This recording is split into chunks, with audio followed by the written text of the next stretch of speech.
Bueno, estamos en el aire y ahora estamos con el doctor Luis Ferreira. Creo que la audiencia lo conoce. Doctor, usted es vicerrector de Relaciones Institucionales de UCES, y con el doctor Pedro Lilic, lo pronuncié bien, ¿no? Perfecto. Bueno, felicitaciones y bienvenido. Es la primera vez que viene al programa y usted acaba de recibir la semana pasada el Premio Salud 2015 que le han dado las autoridades de UCES. Bueno, pero primero cuenten cómo nace este premio y por qué nace. Bueno, yo puedo explicarlo.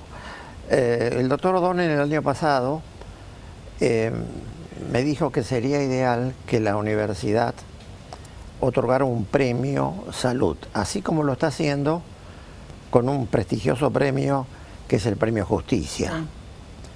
Si uno ve la lista de la gente que recibió el premio, bueno, están hasta los miembros de la Corte Suprema que le dieron el premio antes de que sean miembros de la Corte Suprema.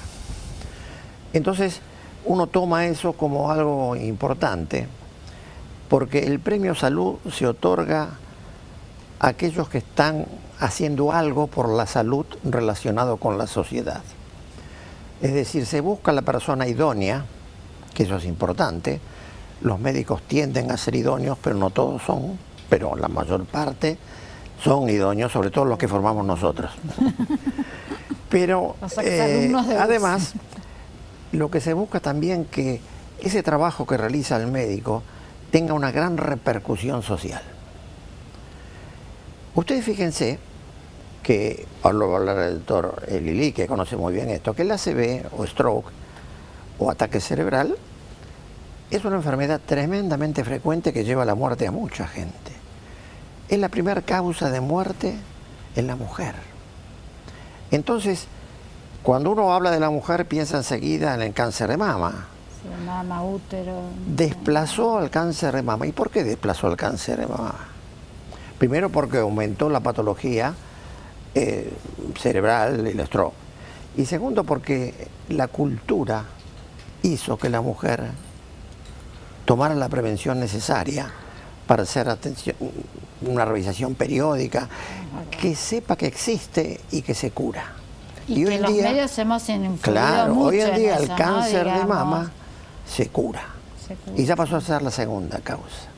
Además, el ACV, desgraciadamente, es de las enfermedades que deja una secuela terrible, como usted dijo la palabra. Y eso lo sabe la familia, lo sabe la sociedad, lo saben en las empresas, que de pronto una persona muy lúcida viene con una deficiencia muy grande.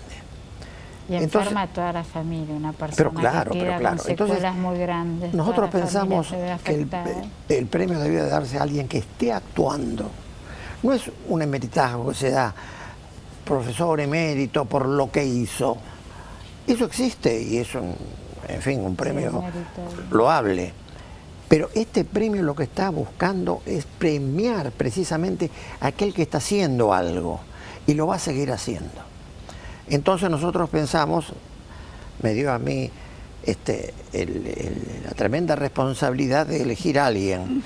¿Y qué le parece a ustedes si la persona que en nuestro país y en el mundo, porque yo he asistido a los congresos que hace perfectamente y vi la gente que viene, se dedica a las tres cosas fundamentales: a la prevención, que eso es fundamental, ahí se fue el cáncer de mama a ser la primera causa,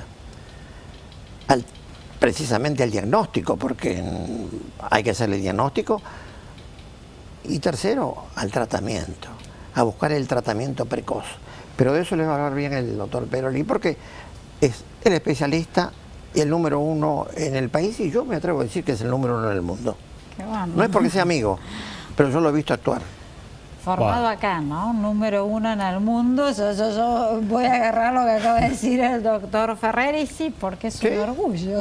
Pero lo interrumpo un minutito. Yo tengo 55 años de médico, 25 años de decano. Entonces me permito saber cuál es el mejor.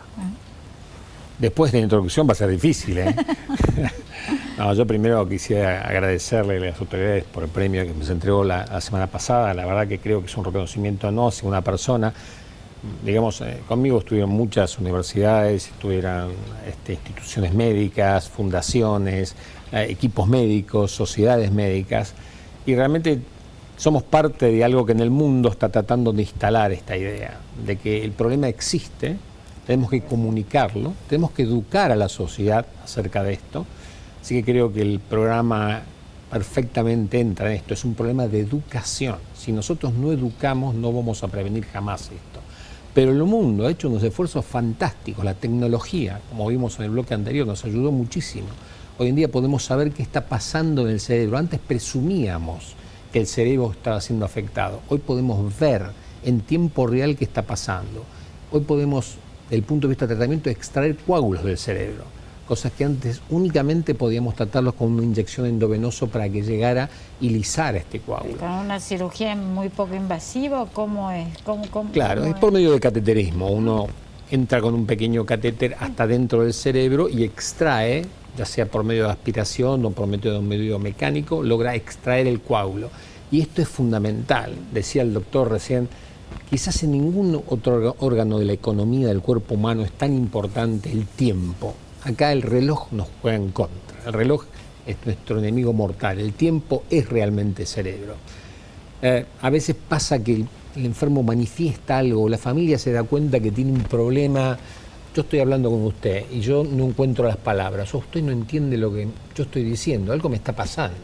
Entonces usted va a un médico y a veces los médicos actuamos un poco lentamente o no nos damos cuenta de lo que está pasando realmente. Hoy, si tomamos eso a tiempo, dentro de las primeras, yo le diría casi 8 horas, y algunos estudios demostraron que hace 12 horas, podemos revertir el cuadro y sacarle el terrible impacto que a la sociedad... pueden no quedarte secuelas. Absolutamente, se puede recuperar.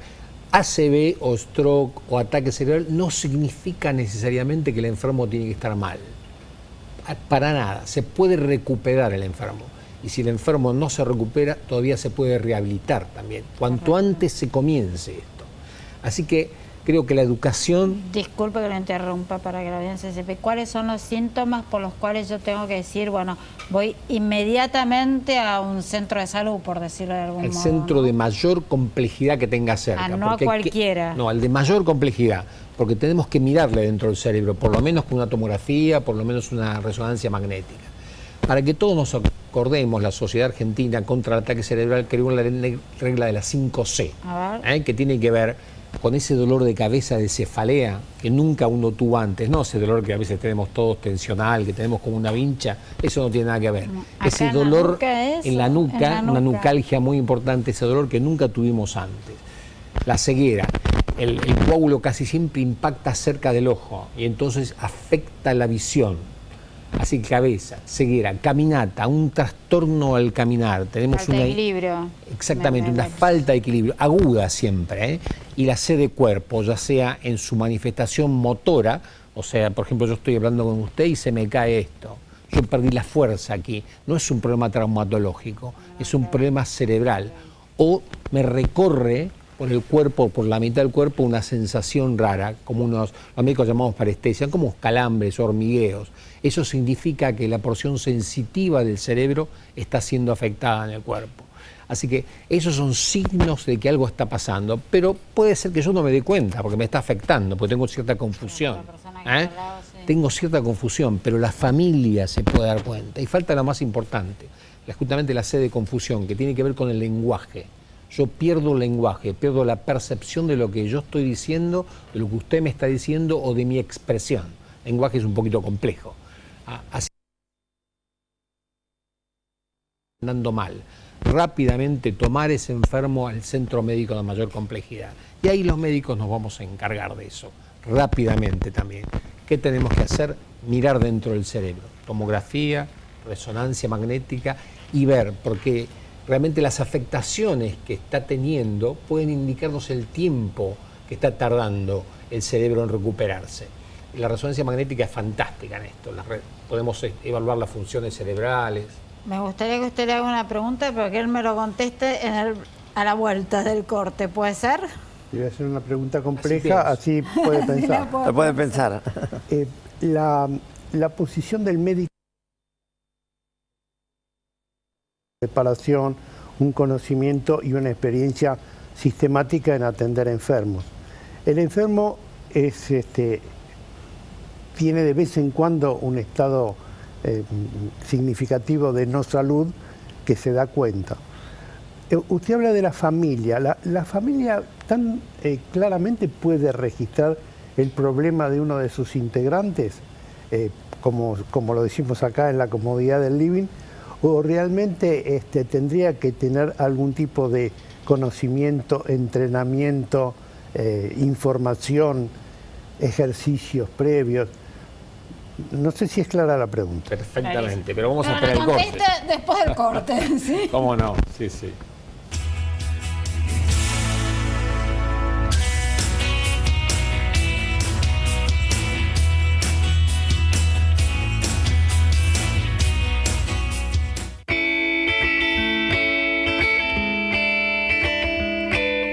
UCES, parte de tu historia.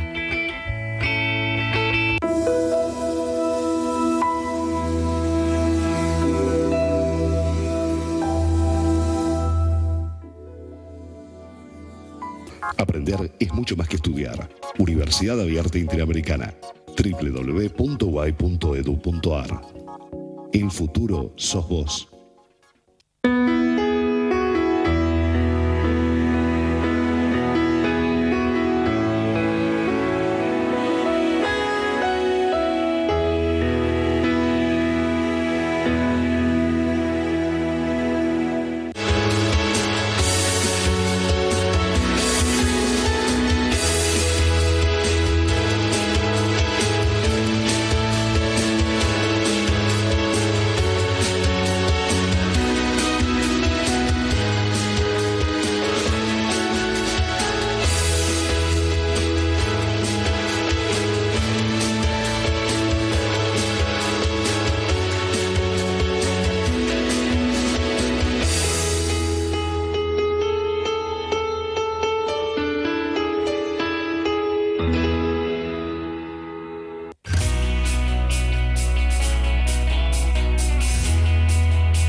Le había quedado una pregunta pendiente, una respuesta pendiente, perdón. Volvemos al programa, volvemos a la educación y a la sociedad.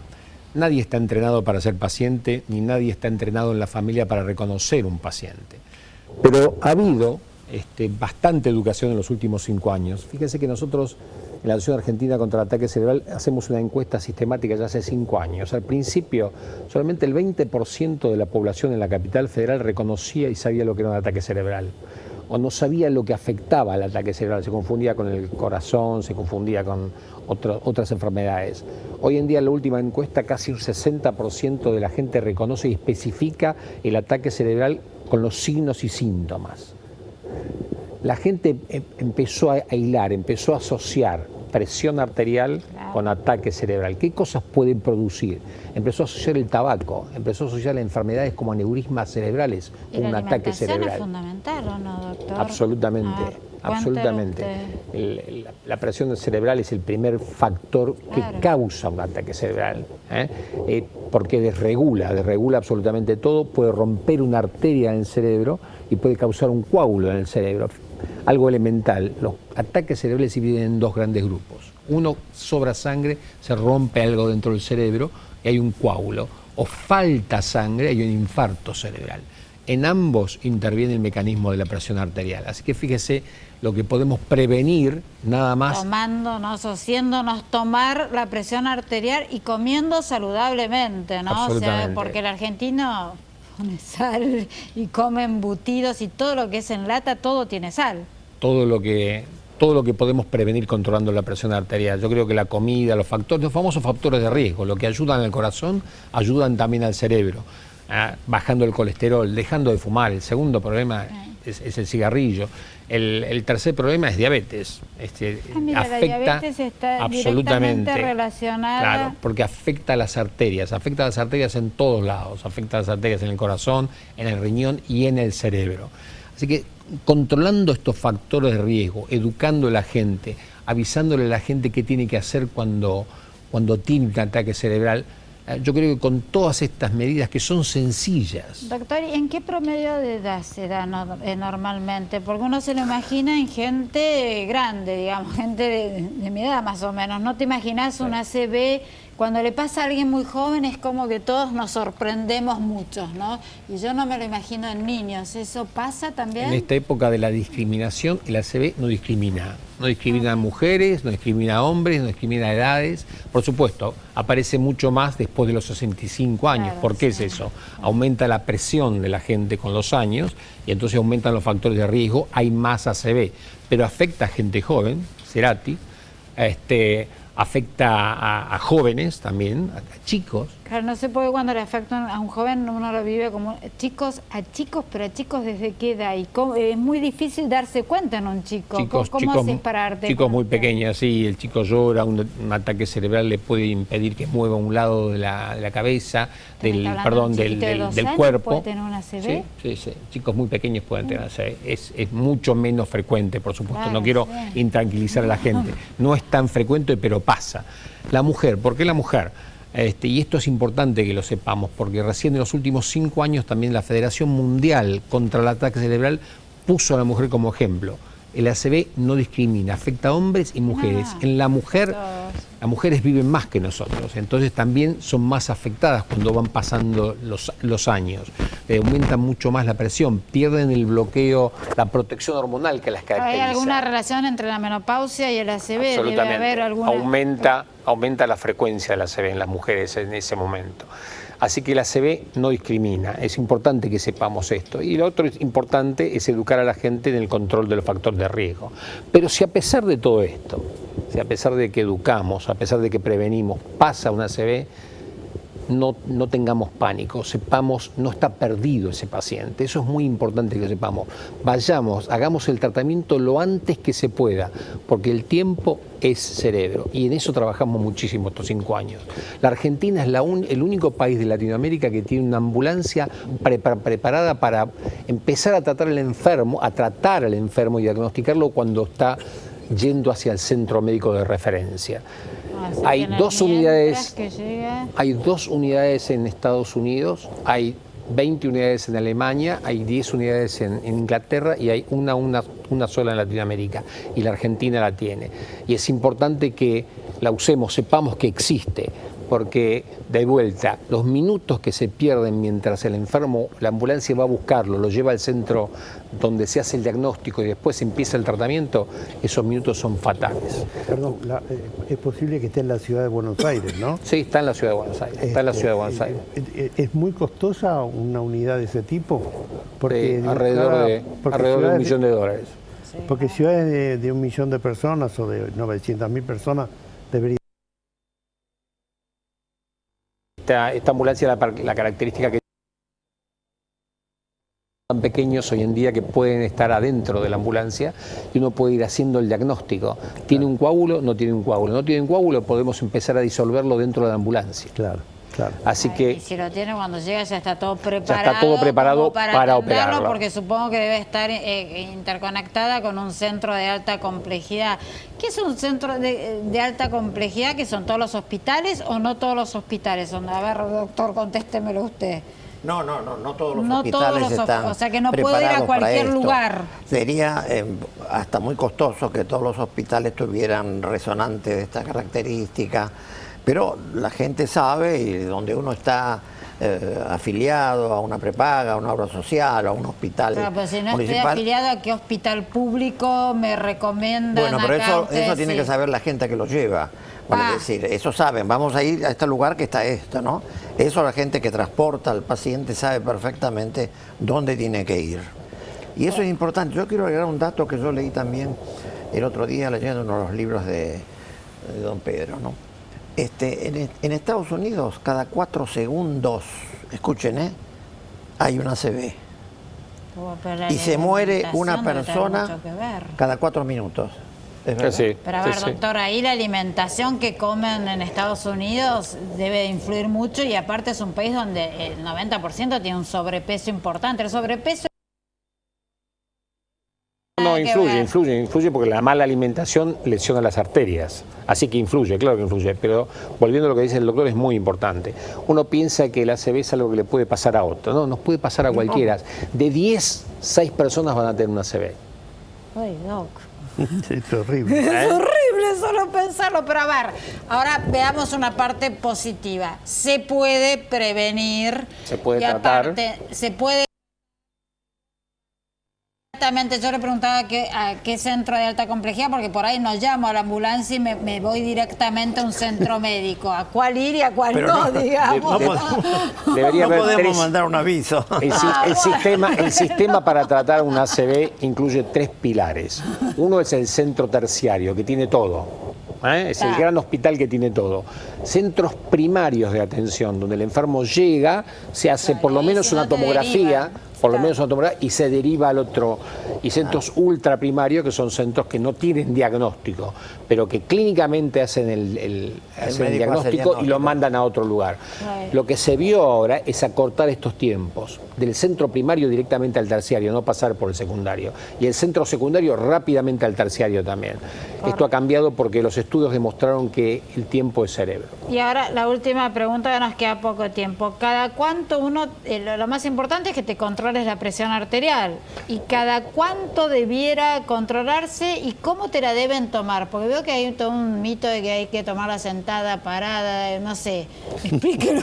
Claro, pero eso se escucha. Podríamos qué charlar sé con los yo. cardiólogos horas y días o semanas enteras acerca de esto. Lo importante es que vaya por lo menos una vez al año. No solamente por la presión, sino por los análisis sanguíneos que tiene que hacerse también. Y los análisis de diabetes. Una vez al año uno tiene que ir al médico clínico, que es el que decide qué se hace, qué no se hace, cómo se hace. El médico clínico es el que lo cuida a uno, el que debería cuidarlo a uno, el que seguramente le va a tomar la presión, el que seguramente va a saber qué pasa con su glucemia, el que lo va a guiar hacia qué especialista necesita. Eso es muy importante. Yo no soy médico clínico, pero creo que el médico clínico es el que defiende al saber. paciente. Bueno, o sea, prevención, si pensás que tenés alguno de esos síntomas, algún familiar lo tiene, acercate enseguida a un centro médico y después controlate por lo menos una vez al año y hacete tomar la presión. Claro, porque Vamos. además, si uno no es hipertenso, está bien una vez al año. Hay que hacer un Bueno, tratamiento sí, y controles hacer una bastante vigilancia seguidos. más periódica, ¿no? Él dijo algo muy importante: de cada 10, 6 van a tener. Yo una vez estaba dando una clase, eran más o menos unos, no sé, 500 alumnos, primer año de la carrera de medicina, y hablaba del cáncer de mama, ¿no? Entonces todos estaban muy atentos, había muchas mujeres, porque hoy en día en medicina la estudian muchas mujeres, y le digo, mire, de acá calculé la cantidad de alumnos, 100 van a tener un cáncer de mama. Entonces las chicas se fueron horrorizadas, como diciendo, me habrá señalado a mí. Y es lo que él dijo, tenemos que saber que nos puede pasar a todos. Ah, sí, bueno, sí, la vida Y bueno, es eso. pero si sabemos que no puede pasar a todos, ante cualquier síntoma, Cuidarse más. cuidarse y además seguir las reglas de la buena alimentación, de la consulta médica, y nos vamos a prevenir. Se me fue el tiempo. Nos tenemos que ir. Muchísimas gracias por haber estado. Mis sinceras placer. felicitaciones. Realmente, placer, bueno, muchas gracias. Usted Gracias es a un amigo de la ustedes. casa, así que cuando comencemos el ciclo seguramente usted va a venir. En serio, mis sinceras felicitaciones. gracias. Ustedes no se vayan, que el programa sigue.